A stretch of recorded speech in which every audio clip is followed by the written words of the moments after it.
Regardez, votre pantalon est trempé. Non, ça, on ne peut pas le laisser sortir dans un pantalon Oh, trempé. certainement pas. Il n'est pas question de le laisser Laissez-moi sortir. faire comme ça. Non, écoutez, non, Stéphane, écoutez, je ne vais pas m'enlever. Eh bien, je ne suis pas prêt d'oublier ce dîner-là. Mon Dieu, quelle horreur, ça part à 4, vite, faut que je coupe le visionnage. Fort malheureusement, ou bien heureusement, je sais pas, nous sommes en 1953, ce qui veut dire que le réalisateur ne va pas plus loin. Cependant, la pellicule est trouvée. Je l'ai. Oh, by George, je dois dire que c'est la chose la plus impertinente que j'ai jamais vue de ma vie. Photographiée par un hublot des gens parfaitement innocents. Oui, et toi, t'as rien branlé. À la limite, la photo était que vaguement compromettante, alors bon, allez. Circulez, monsieur. Circulez, allez. Je me casse. Ma chère, il faut absolument me permettre de vous montrer ma gratitude. Oh, merci infiniment. Puis-je vous baiser? Stop! On est sur YouTube, remets la version censurée. Ah bah oui, je pense à votre santé.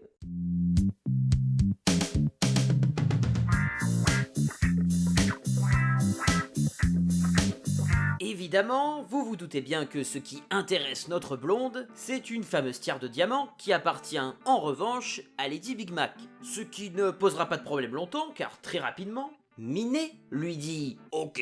Ils accourent donc ensemble vers la femme du monsieur. Sans doute pour la plaquer directement sur le sol agrémenté d'un vol à l'arraché, mais surtout parce que le scénario a besoin d'un nouvel obstacle, Malone qui entre secrètement dans la chambre des deux femmes, au sein de laquelle il récupère un système d'enregistrement sonore par voie microphonique de dernière génération. Sauf que Dorothy arrive et voilà qu'elle afflige le détective pour son espionnage. Oui, comme par exemple faire semblant d'aimer une femme alors qu'ils espionnent leur ami. Ça, ce n'est pas vrai, j'étais sincère. Allez, filez, Sherlock Holmes, vous êtes un faucheton. Lorelai débarque aussi, la tiare de diamant cachée derrière son gros... derrière. S'ensuit d'un échange si puissant que même Rap Contenders n'aurait pas osé diffuser. Même une tête de linotte vénale comme vous peut avoir un bon mouvement. Évitez à votre ami d'être mêlé à vos petites combines, ça vaut mieux, parce que je vous frotterai le nez dedans.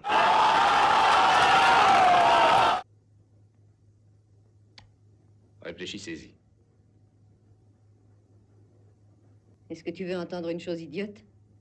Je crois que je suis tombée amoureuse de ce sale type. Ah, les mauvais garçons. Non, c'est dégueulasse. C'est dégueulasse. J'en bois tout le temps, mais c'est dégueulasse. Oh, tu ressens ça seulement parce qu'il est pauvre. Je l'espère. Bien, allons nous habiller, on accoste dans 1 heure. Oui. Les deux femmes sont donc enfin arrivées à Paris.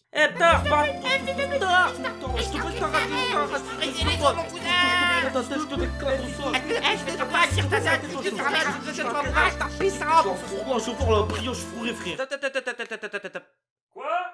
Ouais, je pense que tu t'es trompé de bande. Parce que, bah, c'est pas ça. Ah, merde! Allez, et action!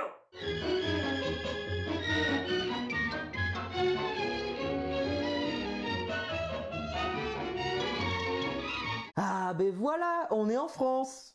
Dans la tête d'un Américain, mais on est en France.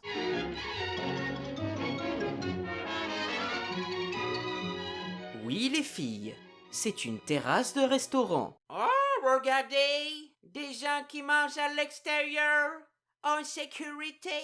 On peut plus faire ça chez nous maintenant, en Amérique. Comme tout étranger qui en ont plein les fouilles, elle décide de faire une halte dans les grandes boutiques de luxe. On s'est bien amusé, hein?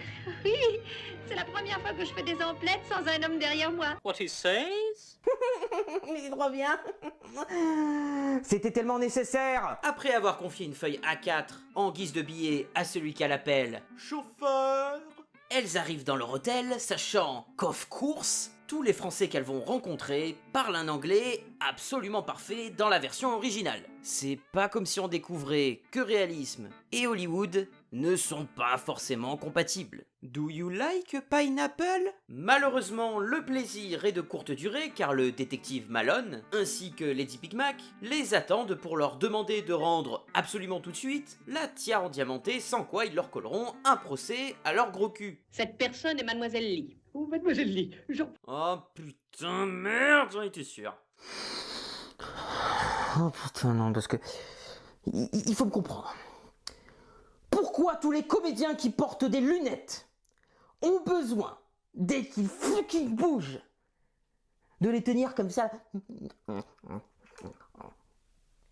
Heureusement que ça se porte pas sur la bite, hein, parce que sinon la fille serait obligée de se les gratter. T'es un misogyne des comédiens.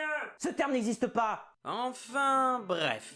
Ce qu'il ne faut pas oublier dans la situation, c'est que Dorothy n'est pas au courant que Lorelai a bel et bien l'objet volé. Elle la défend donc, sans savoir que c'est au péril de sa liberté. Bien que très rapidement, Lorelai dit que Monsieur Big Mac est au courant, sauf que ce dernier, en homme plein de sagesse et d'honneur, Il n'est au courant de rien, affirme-t-il. la blonde refuse tout de même de rendre l'objet volé. Vous verrez, je ne plaisante pas.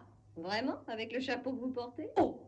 Ajoutons que le fiancé de Lorelai, au courant de l'affaire, a annulé la réservation et sa lettre de crédit. Et bim! Mais Dorothy, elle a rien fait. Elles sont pas à la rue, elle doit avoir de l'argent, elle. Non? On a compris qu'elle est vénale. Alors franchement, si on est censé avoir de la peine pour celle qui abuse et jette ses relations comme ça l'arrange, à moins d'être fan de Marilyn Monroe, faudrait peut-être se remettre en question. Dépitée, elle se pose sur la terrasse d'un café.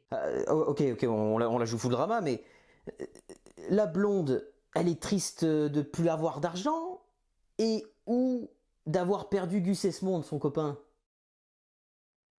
Est-ce qu'elle va vraiment risquer la tôle pour une putain de tiare? Pourquoi sa copine lui remonte pas tout de suite les bretelles? Ah putain oui, mais oui, la chanson. Ah, bah, allez-y, je vous laisse. When love goes wrong, nothing goes right. Nos deux femmes chantent When Love Goes Wrong, on se demande bien de quel amour elles parlent, pendant que nous avons le droit à une série de clichés qui inclut le serveur bien apprêté qui dit Mademoiselle? un accordéoniste, un militaire et des petits maghrébins. S'ajoute à notre Méli-Mélo un marin et des gens. J'attendais un SDF mais non. D'ailleurs, faut remarquer que pendant une trentaine de minutes dans ce film, il n'y a pas eu un seul numéro musical. Dans cette comédie musicale. C'est assez exceptionnel. Peut-être qu'on peut lier cela au manque d'assurance du réalisateur pour ce genre de séquence. Bees don't buzz, fish don't bite, clock won't strike, a match won't light. M'empêche, les voir danser côte à côte confirme un truc qui m'est passé par l'esprit tout à l'heure. Jane Russell bouge difficilement alors que Marilyn Monroe, elle, la couche complètement.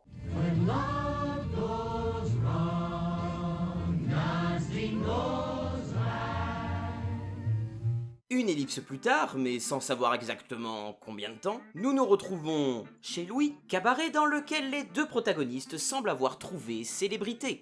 Lorelai, Gus Esmond pointe le bout de son nez, ce qui ne plaît pas vraiment aux demoiselles. Vient ensuite une discussion / dispute. vous n'exprimez même pas de regret? Ça, je ne me le permettrai pas. Je ne me permettrai jamais d'aimer un homme qui n'a pas confiance en moi, quoi que je puisse faire. Mais est-ce qu'il n'y a pas moyen de chercher à le comprendre lui aussi? Parce qu'il arrête pas de se faire clasher, le pauvre. Bon, bien sûr, je connais le célèbre adage. Une femme n'a jamais tort, et même si c'est le cas, elle a tout de même raison. Ce sont des hommes comme vous qui m'ont rendu comme je suis. Vous me plaindriez pour les terribles tourments que j'ai supportés. Non, non, ne dites pas un mot de plus. Une nouvelle chanson va faire son apparition, et pas n'importe laquelle, puisque c'est la culte Diamonds Are a Girl's Best Friend, dont les images font partie de ce que Marilyn nous a offert de mieux.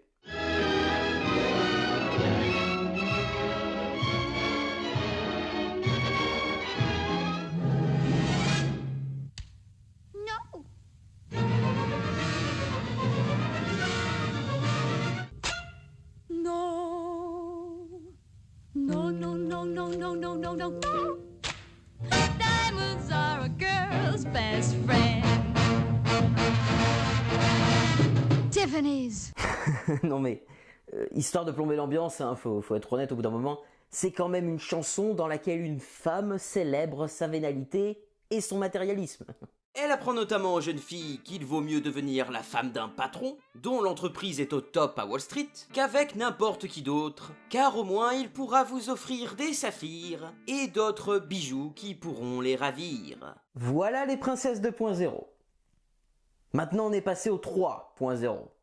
Ne vous inquiétez pas, tout ira bien. Et si j'allais sur TikTok, moi, pourrait être pas mal ça, hein. Après ce beau numéro, Lorelai semble avoir curieusement de réels sentiments pour Gus, comme si elle s'était rendue compte de certains avantages. Il n'a pas applaudi. Il a l'air plutôt sombre. Tu m'étonnes. J'aime vraiment beaucoup Gus. Il n'a jamais le dernier mot. Il fait toujours ce que je lui demande et il a l'argent qu'il faut pour le faire. Cependant, les merveilles sont de courte durée car les ennuis et la police finissent par rattraper les deux femmes. En tout cas, ils ont bien pris leur temps parce que je rappelle que nos deux protagonistes ont pu trouver un travail. Je vous verrais bien arrêter deux américaines. Vous savez combien il y a de papiers à remplir dans l'ambassade après, hein? En plus, mon chapeau est trop grand. Dorothy finit enfin par se dire que, là, ça commence à vraiment chauffer et qu'il faudrait peut-être commencer à bouger Lorelai, mais, rebondissement, Dorothy, elle a disparu? quelqu'un d'autre a dérobé la tiare dans les affaires de notre blonde. Bah oui, c'est Paris, ma petite dame. La solution qui s'offre à elle est que Lorelai en parle à Mr. Esmond, qui pourrait éventuellement acheter un nouvel exemplaire du bijou avec ses millions de dollars. Procure-toi l'argent, moi je vais me charger des gendarmes. Dorothy va donc préparer son propre plan pour retenir la police, et notre blonde doit maintenant jouer de ses charmes pour obtenir ce qu'elle souhaite. Ça devrait pas être trop dur. D'accord, au niveau conflit à l'OTAN, on arrive à peu près au 5e sous-sol. Entrez, mon petit chou en sucre, chéri. Pendant ce temps, à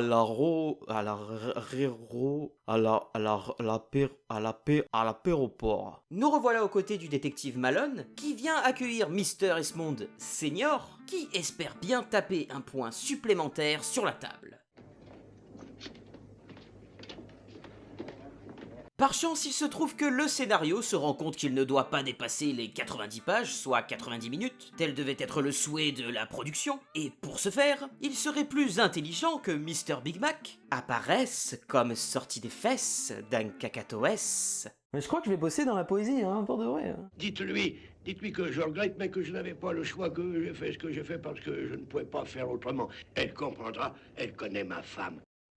Voilà qui est sympathiquement offert, ça débloque le scénar. Et dites-lui que je sais très bien que pour elle, l'argent ne compte pas, mais que je lui répondrai ça sûrement un jour. Je le lui dirai. Oh, merci beaucoup. On n'est quand même pas des monstres. Hé, toi, le noir! Rentre dans ta cage et lâche cette noix de coco. Voyons quelle stratégie Dorothy a-t-elle mise en place pour berner la police.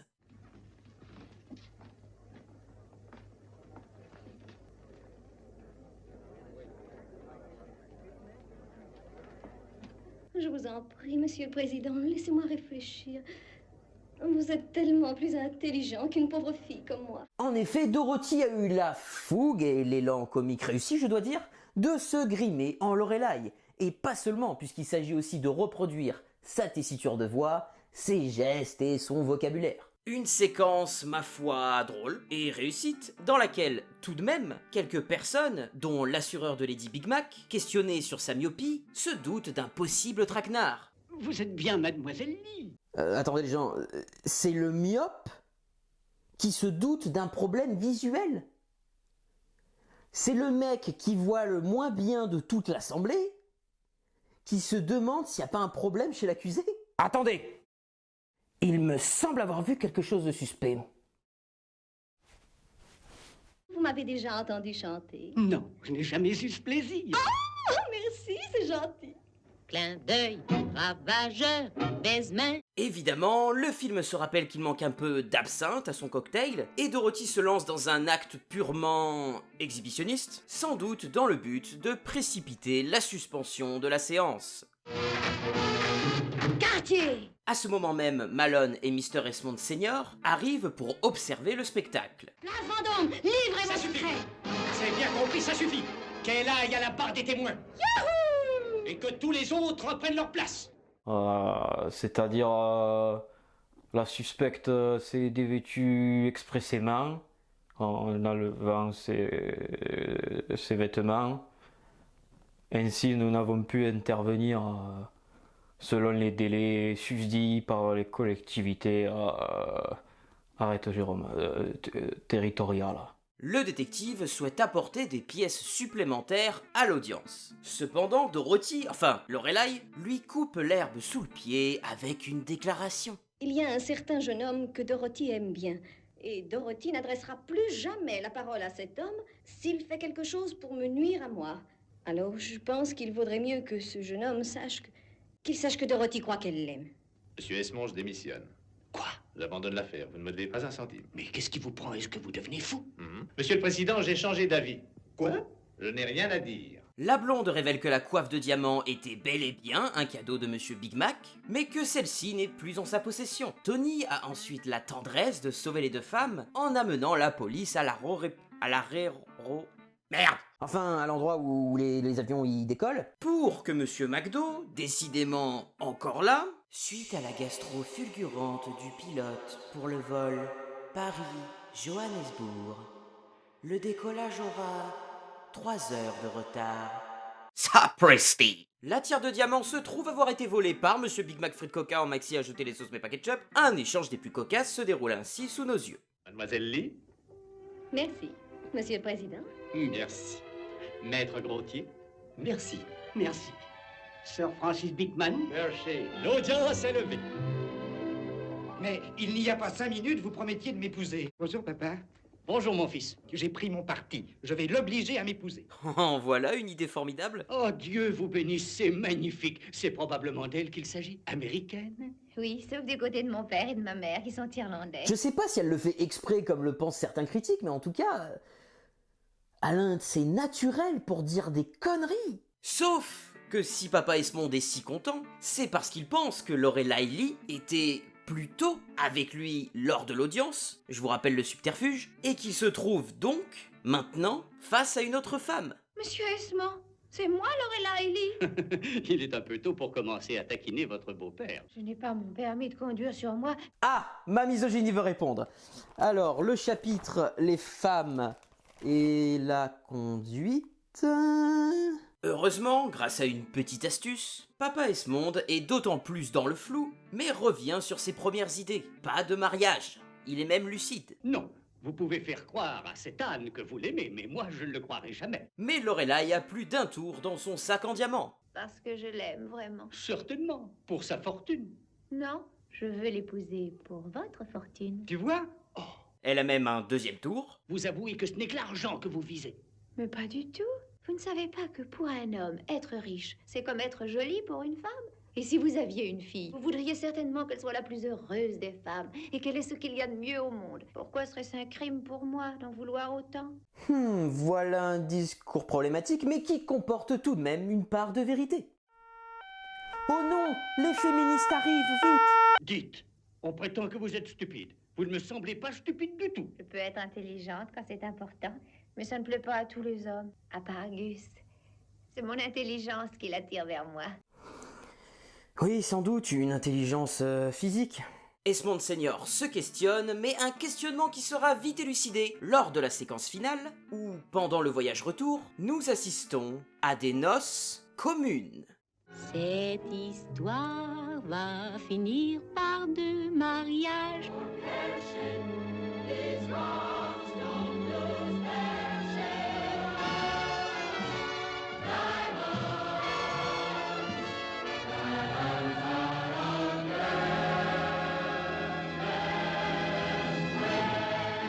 Le film se termine en beauté sur un carton qui rappelle que ce que nous venons de voir est bel et bien une fiction et que 8 mariages sur 10 se concluent par un divorce. Conclusion, que faut-il penser du film? Ou plutôt, qu'est-ce que la petite personne égocentrique que je suis pense du film? Eh bien, je dois dire que son ton léger permet à l'ensemble d'être globalement agréable à suivre. Il ne perd pas son temps dans des péripéties inutilement longues, bien que, contre-coup difficilement évitables, certaines résolutions de conflits se déroulent parfois trop in extremis, ce qui ne nous laisse pas tellement dans l'inquiétude du devenir d'un personnage. C'est une comédie divertissante, légère, parfois audacieuse, mais il lui manque un petit supplément d'âme. Une réalisation peut-être moins fixe et rustre, par exemple.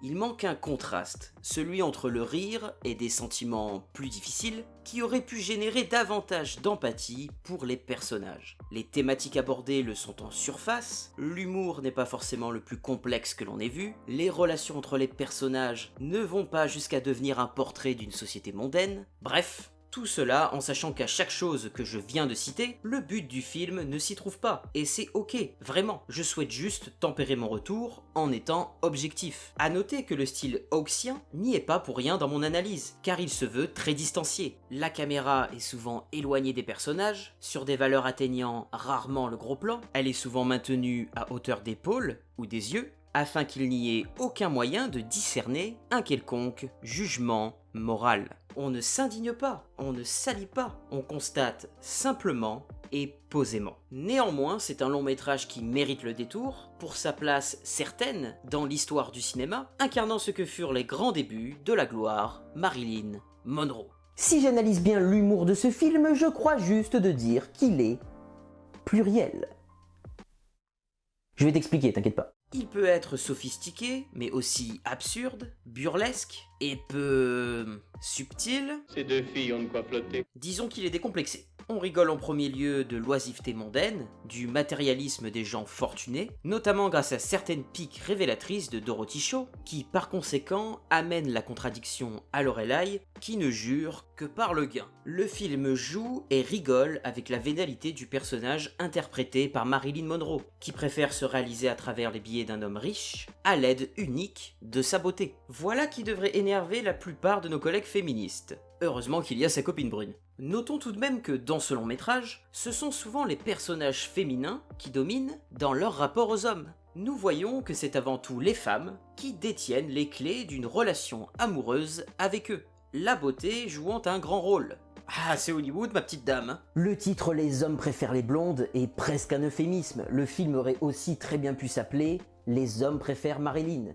tant la star arrive à un niveau où l'on n'aperçoit plus qu'elle, que ce soit par son interprétation, sa performance en général, son charme et sa beauté. Concernant les séquences musicales, je préfère préciser que je suis vraiment loin d'être un expert dans le domaine. Mais sans que je trouve les parties dansées et chantées mauvaises, je pense qu'elles sont un ton en dessous en termes d'écriture, de mise en scène et parfois de pertinence par rapport à certains autres que j'ai pu voir dans d'autres films du même genre, notamment sortis avant 1953. En revanche, Diamonds Are a Girl's Best Friend est peut-être la séquence la plus remarquable pour son iconographie, ainsi que pour l'interprétation emblématique et inégalable de Marilyn Monroe, ces deux caractéristiques ayant été maintes fois reprises. On peut remercier aussi le directeur de la photographie, Harry G. Wilde, dont le rendu en Technicolor est d'une saturation et d'une brillance, parfois comme celui d'un magnifique instant onirique. Il y a également les décors de Lil R. Wheeler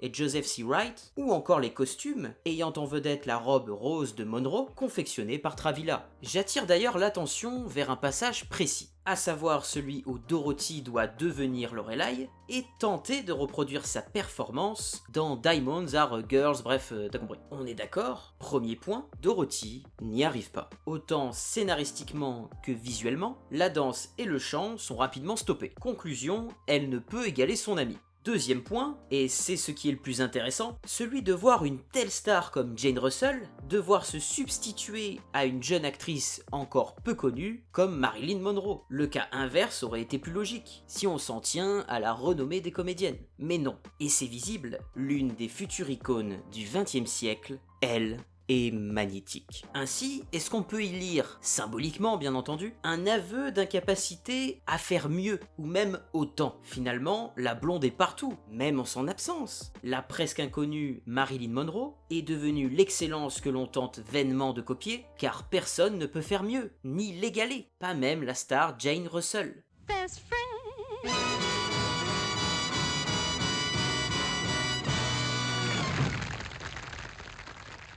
On se retrouve bientôt pour d'autres vidéos. N'hésitez pas à aller voir d'ailleurs ce qui a été fait précédemment, à vous abonner, à liker, partager et à plus les abonnés.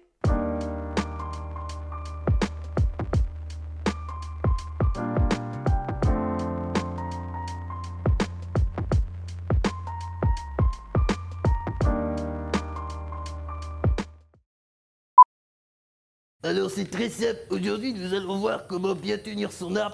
Il y a différentes manières pour tirer. Vous pouvez évidemment faire la technique classique, celle des PD, c'est-à-dire la tenir comme ça afin garantir tous les appuis et la sûreté. Automatiquement, vous pouvez aussi apprendre la méthode des guerriers et des vrais, c'est-à-dire utilisez l'arrondi de votre biceps avec la crosse qui, vous voyez elle-même, est un peu arrondie. Vous la posez, et merde, et vous la... ça tient pas. Et vous la tenez bien comme ça, et après, là, vous avez du style en toutes circonstances. Merci pour cette exercice. Ça m'empêche de travailler correctement, parce que sinon je travaille toujours. Putain. Ouais, c'est facile. La blague contre le gendarme, le policier, tout ça, comme quoi il est con, c'est n'importe quoi. Toujours avec des accents en plus. C'est n'importe quoi. C'est bon, ça marche? Yeah? J'étais convaincant. Yeah. Je suis naturel.